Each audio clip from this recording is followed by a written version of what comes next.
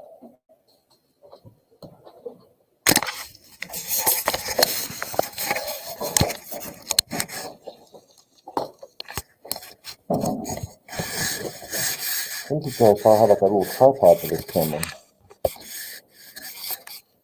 Who was that? Mrs. Foster? No. I had a tripod for it, and there is a connection for a tripod. I have a tripod. I have a couple of tripods. Maybe so. All right. So, oh, this is still here. Okay. Good. You weren't here yesterday. That's the. I thought over the overnight last evening, there's a movie. It's an older movie from the 70s, and it's called The Paper Chase. And the title doesn't say much about the movie, but the movie is about a first year law students at Harvard Law School, and they focus on, of course, a few of the characters.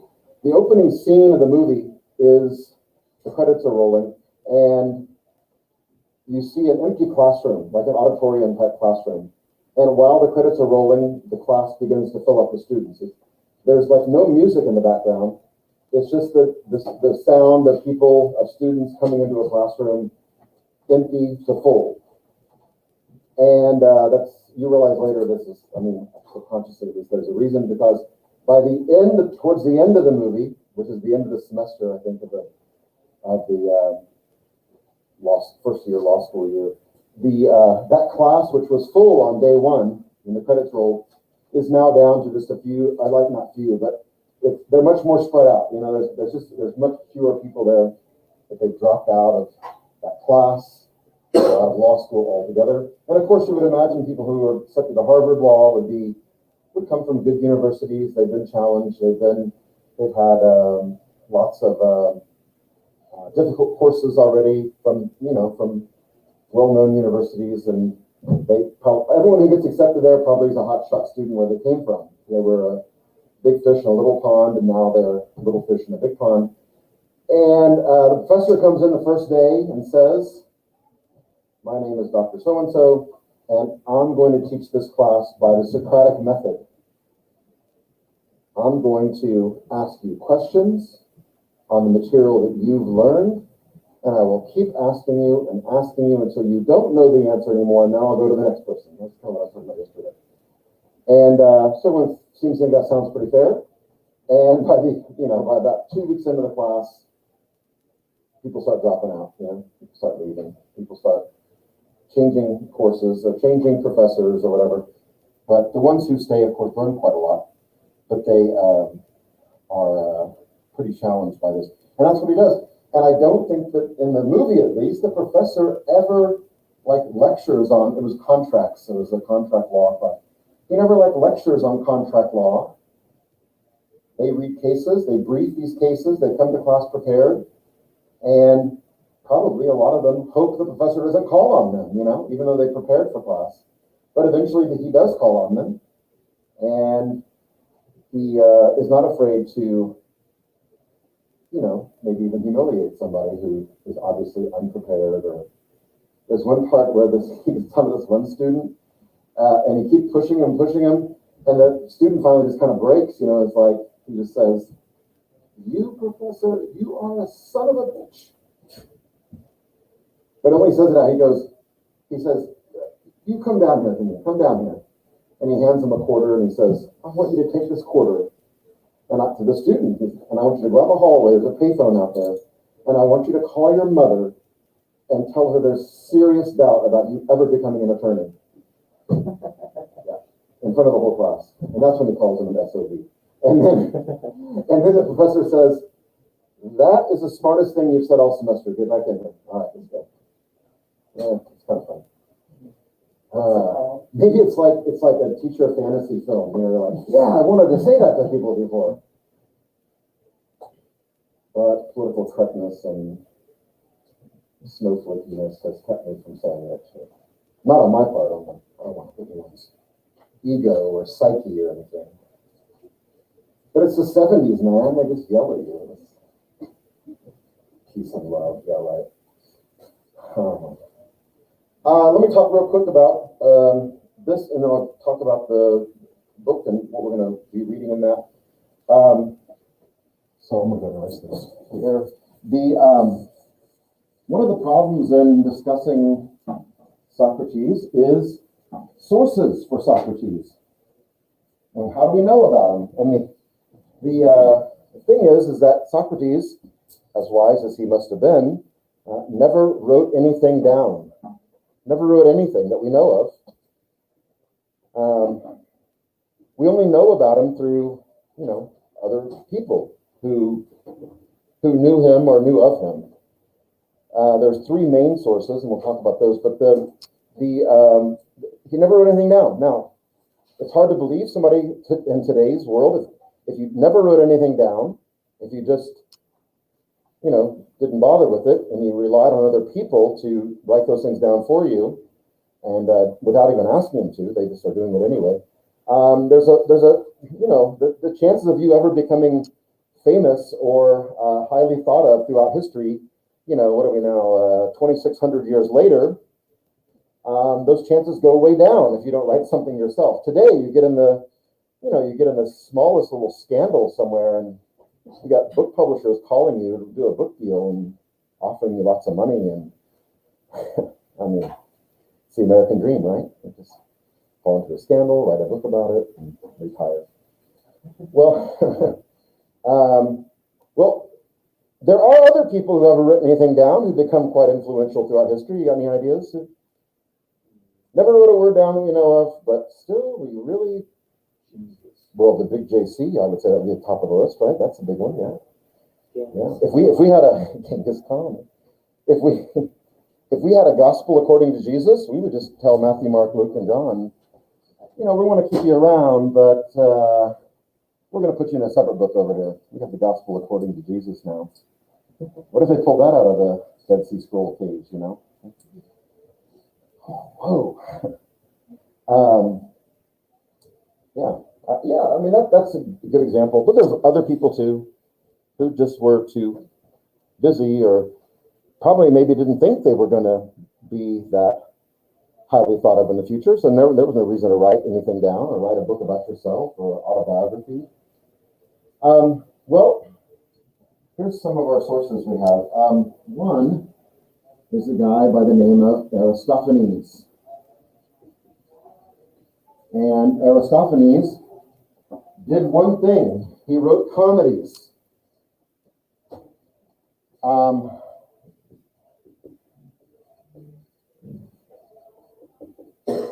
Is that right? Is that how you spell playwright? I-G-H-T? It just feels bad to me. Okay. Feel free to check me on that. Comic playwright. Doesn't seem like a typical source for a philosophical figure. But Aristophanes was a contemporary of Socrates, lived in Athens with Socrates, and he wrote comedies about lots of things. In fact, a lot of his comedies are still, you can find them. You can, maybe all of them. But he wrote a play called The Clouds. And in that play, there's a character who just happens to have the name of Socrates. So there's no doubt about who this play is written for or written about. Aristophanes shows Socrates in this comedy as a person who will teach anybody who will pay him. If you have money, he'll talk to you as you give it to him. He'll talk to you. He'll teach you, so to speak. And someone who's very arrogant, someone who's very proud of the fact that he can demand so much money and people will hand it over to him, that he denies that there are any gods. He's an atheist. He's, in that sense, and then further than that, he takes the pre-Socratics to the extreme, where he's a naturalist meaning that only the natural world and the natural world rules itself, and there's no, by the laws of nature, and there are no gods or doing things. So someone who really consistently, constantly denies the existence of the gods, and that's really the most important part of this portrayal. Also, he portrays Socrates as someone who intentionally goes into a argument or a discussion where he's able to take the weaker side of the argument and with his skills of rhetoric makes it the stronger side. So he wins the day because he enjoys the challenge. He kind of enjoys the game of taking the weaker side of an argument. That's Aristophanes. Now, this tells us a lot of things. It doesn't tell us a lot of reality about Socrates, but it tells us that Socrates was infamous or well-known enough while he was alive that somebody would write a play about him. And that it would be funny, because if you don't know the real Socrates, if you think about this in comedy, if you're going to parody somebody, you have to know what the real person's doing in order for the parody to be funny. If somebody parodies somebody that, 90% of the world doesn't know, or more than that, then that parody is not funny. It's just goofy maybe, or, it might be funny on its own, but you have to have some knowledge of the actual real life person in order for this kind of thing to be a comedy. So that tells us that much. That tells us a little bit about how well known he was in his community. This portrayal of Socrates, the things that I mentioned that Aristophanes puts forward, is not the same Socrates that our other two sources give us. However, in his trial, very early on in his defense, Socrates mentions Aristophanes and mentions the play, The Clouds, and talks about how much of a ridiculous portrayal it is of him.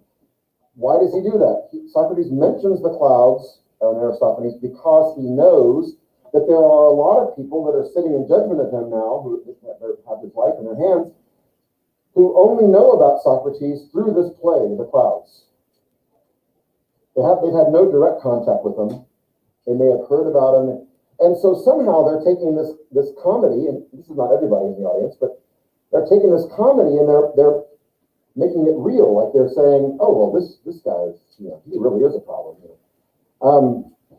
Because the guy that's portrayed here maybe would be a problem. I don't know if he's the executor or not, but he's a troublemaker at least. Well, that's that. We have parodies of political stuff all the time. You watch Saturday Night Live, doesn't matter who the president is, they pick on him. I remember making fun of Carter. They made fun of Nixon. They made fun of Nixon after. I think Saturday Night Live didn't start until Nixon was out of office, but they still made fun of him. They still had Dan Aykroyd played Nixon. Chevy Chase played Gerald Ford. I can name some of the people. They never got a really good Barack Obama impersonator, but that really nailed it, Anyway, somebody who did all these presidents, and they've got a woman there now. I think she's still in that cast who does a really good Angela Merkel, the German chancellor. She just looks like her sound. It's so crazy. She does several impersonations. She does Hillary. She does, and then she does the another woman who ran for president. The woman who wears purple all the time. Yeah, she's really talented. She's really, what's her name? Yeah, she does all these and it's like she's a chameleon. Like she just kind of morphs into that character. It's really pretty funny. Anyway, there was a movie that came out. There was a movie that what's her name? Were you looking at it? The woman. She also did a Rudy Giuliani. Oh, that's right. And Kellyanne Conway. Oh my gosh. Well, it's hard to fit her into a skit. You have to have her keep going off stage and change the costume. Jeff Sessions. Wow. Troy Bahar. Wow. Troy Bahar is on a TV show. And that's just 15 of them that this person thinks are really good. Okay. Only good for her. She's got job security then, at least for a while. Well, anyway, there's a movie made a number of years ago. It had John Travolta in it, and it had Billy Bob Thornton, and it had Oh, listen, she's a British actress, but what's her name? She used to be married to Kenneth Branagh. What's her name now? Geez, you would know. Anyway, other people too, well known. And I'll tell you what it was about. It was about is anyone, no, the movie called Primary Colors. Has anyone seen this movie? It's based actually on a book. No. It was about, they never mentioned, I think they give the guy a name. Come on, see how you pick him up. That's a good. Yeah, well, there you go. But it was, they didn't call him that, right? Yeah, They never said what state he was from. He was just from a southern state. And he was a governor. Of course, they gave him a different name. And, he had his problems, he loved fast food. He loved women. He was very charming. He could talk to anybody. He could go from talking to the guy in the donut shop to talking to a senator, U.S. senator, or the sitting president. He had no problem. He just was able to transition. He could get in front of a crowd of people, maybe even a hostile crowd, or a little bit not so sure what they want. And he could just electrify a crowd with his oratory. And anyway, the truth is he had all these flaws kind of almost outweighed the good in time. And his wife is constantly upset with him, but also she's the one who kicks him out of, kicks him in the rear and tells him, you got to do some good with all these talents you have. And she's really the brains behind everything.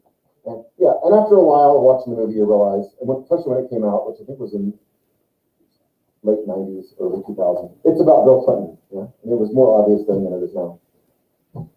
Patrick Hester. You saw the movie, maybe. Yeah. I can't think of the woman's name who played the Hillary Clinton character. Emma Thompson, thank you. Emma Thompson.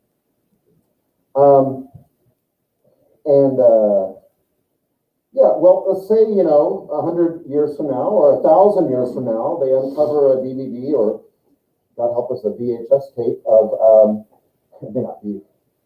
anyway, somehow they uncover one and they put this together. Oh, well, this must be what Bill Clinton was really like. This was, and in a comedy and a parody, there's a lot of things that are true. In the movie, it was a lot of things that were true. And then there were a lot of things that, that were just, that's what a parody is. You kind of overdo, right? You overdo the thing.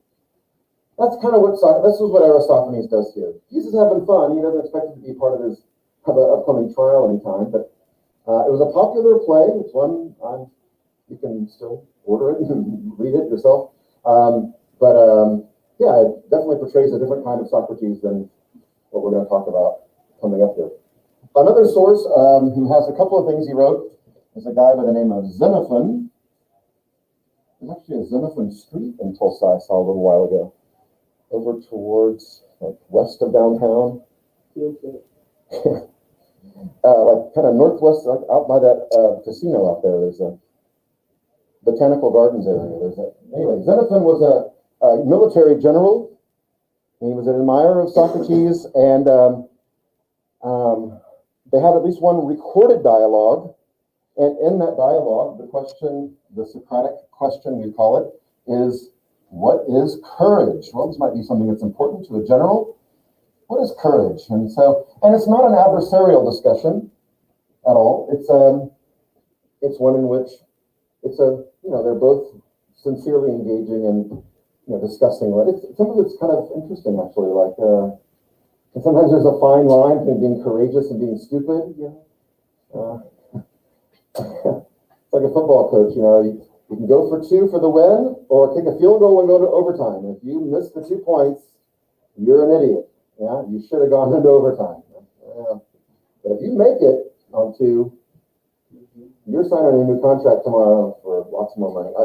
So it's that kind of thing. A little bit of it's about that. But Xenophon, shows Socrates as a solid moral instructor, someone who talks about morals, someone who is happy to give advice to people, willing to engage with anybody, a model of morality and religious practice, very different than Aristophanes. So it's a different kind of, almost the opposite of Aristophanes, but that makes sense. There's another, that's in a dialogue. There's another writing from Xenophon, and it is from, it's called Apology, and it's from the trial, and it's an account, because Xenophon was present at Socrates' trial, and Xenophon recorded what happened. And we have two records of the trial, one from Plato and one from Xenophon. And as far as we know, they didn't collude with each other, and they didn't even know each other. But they're remarkably similar. So it actually gives itself some corroboration, between those two sources, kind of independent sources reporting the same thing. So that Plato and Xenophon give a worthy account of what happened. So he was there at the trial, and he may have been one of the judges. I don't know, but he kept records. And if you read his apology and Plato's apology, which is both Socrates giving his defense, you'll see that they're very similar. There's some extra stuff in one and not the other, but okay. That's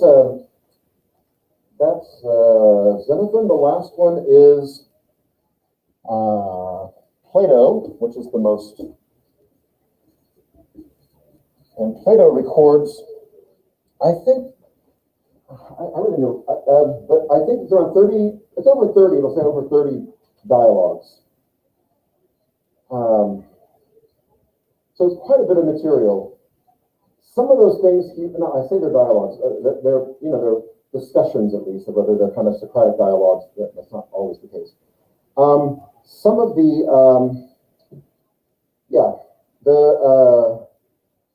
this makes sense. Plato was the most, devoted student of Socrates, and he was with him all the time. And it makes sense that he would be a good source, that he would have the most comprehensive kind of picture of Socrates. Is one of the reasons why scholars rely on him above anyone else, because he just was there and he was available. And he also was interested in promoting Socrates' ideas. So he was hopefully keeping a good record. In the Platonic, that's the adjective form, Platonic, not like you and your boyfriend or girlfriend, but like Platonic, meaning of Plato. Well, what that little? You want to talk about it? Go ahead, man. We're all friends here.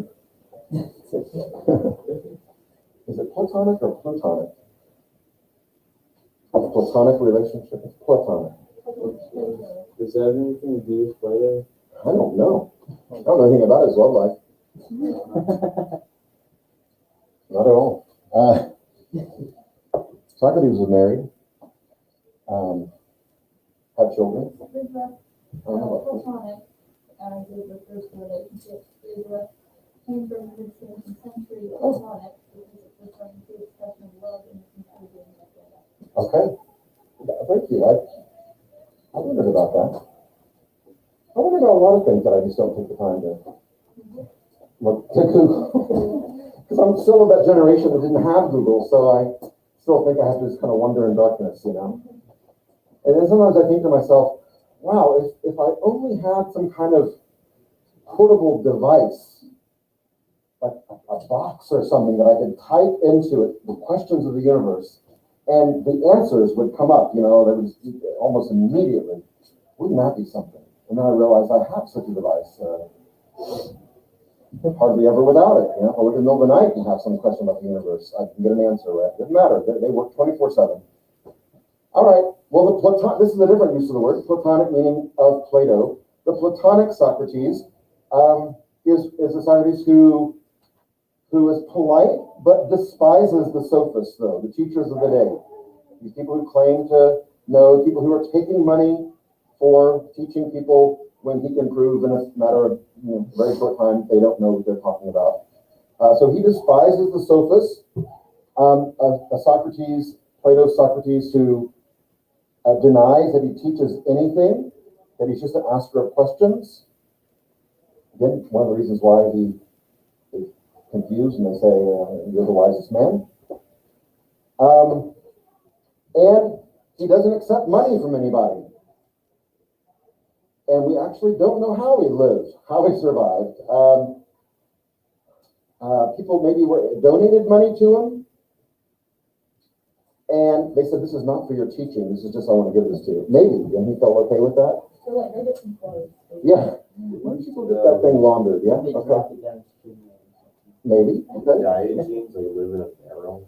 Like there's Well, he Yeah. has a home because they mentioned that he lives somewhere, and he has sons. We don't know how many. And there were probably daughters, but those are not mentioned. Just because that's the way things work, and he had a wife, and we know a little bit about her, but they had to live somewhere. So, but how he made money walking around Athens and questioning people, those things don't pay much. In fact, you may end up in trouble someday, and then you may end up with a book that has trial and death in the title with your name. So, all right. So the Platonic Socrates is the one we're obviously gonna talk about most, and that's where I'll start saying a few things about this first dialogue that I'd like for you to read. And this is all doable while you're doing the other reading. We'll be fine. But I don't want to get too close to our test with too much of this stuff. Our test, what is it again? Tuesday, right? Okay, over that first bit of material. The first story, I have a different cover. If you see me holding this up, it's the same book you've got, same page numbers, it's different cover. And it's much older. The first story, or the first dialogue in this, there's four in this book. 4 dialogues or 4 recorded conversations. And the first one is the one I want you to read. It's not too long. It's called Euthyphro. And usually the dialogues are named after the person with whom he's speaking. So he has a conversation with Protagoras, and that's the name of the dialogue. There's a couple of ones that don't go that way, but most of them are named after the person with whom he's speaking. Euthyphro is a sophist.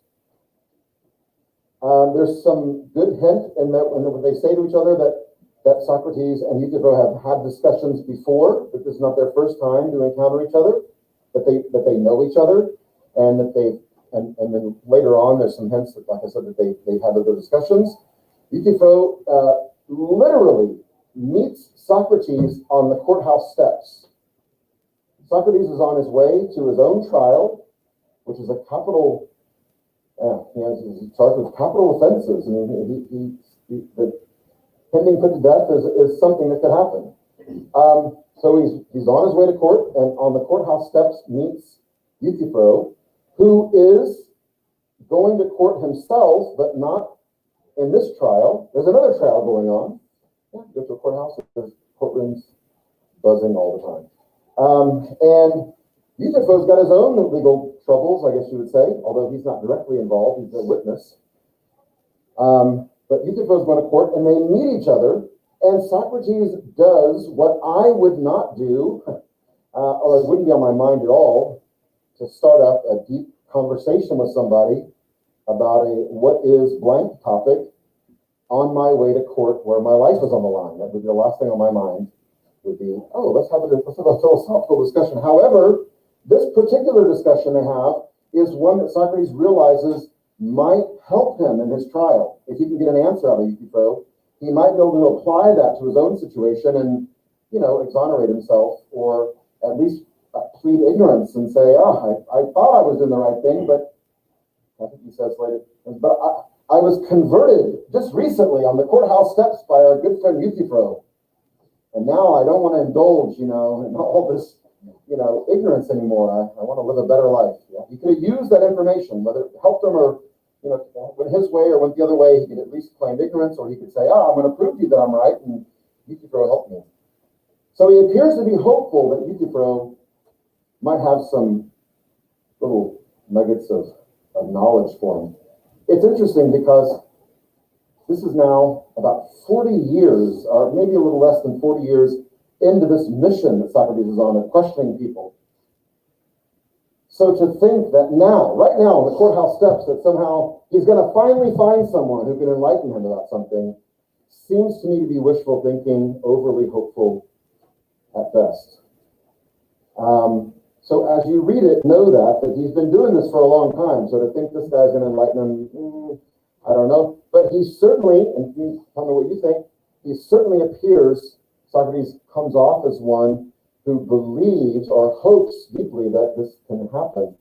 and even really kind of heaps a lot of praise on Euthyphro and tells him things like, please, I've been asking you for all this time, but please do not hide your treasure, for if any man knows, you are he, and tell me, what is, okay.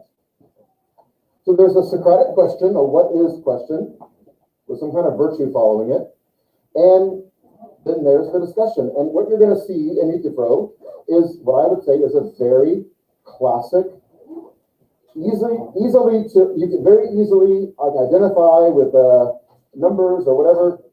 Here's what's happening. Here's step one of Socratic method. Here's step two. Here's step three. Here's the times that person's tried to answer the question 4 or 5 times.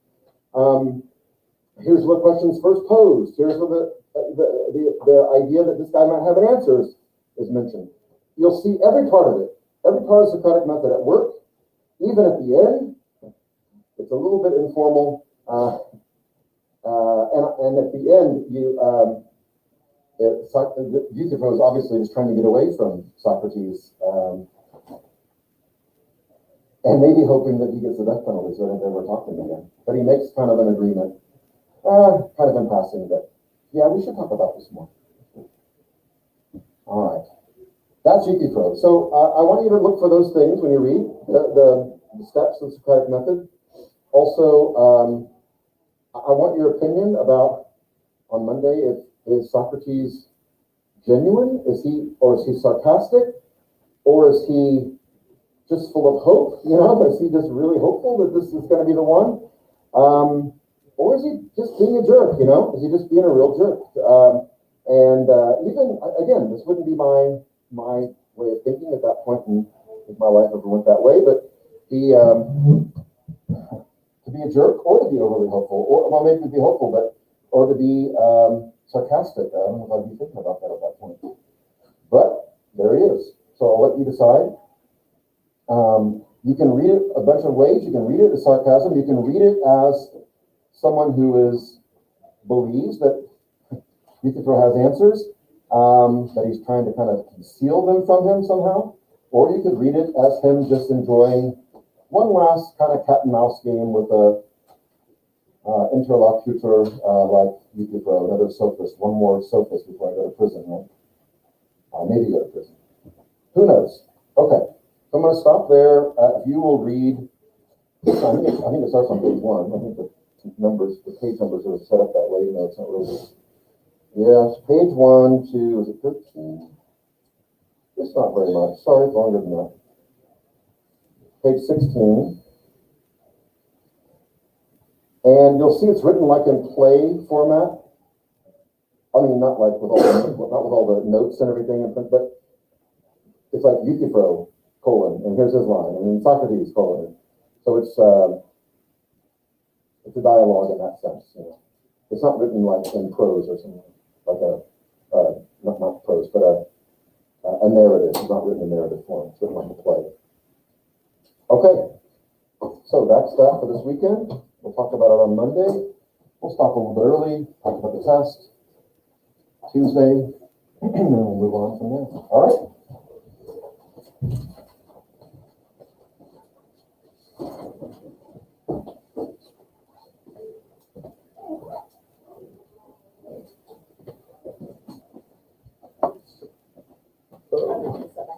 Oh, okay, great.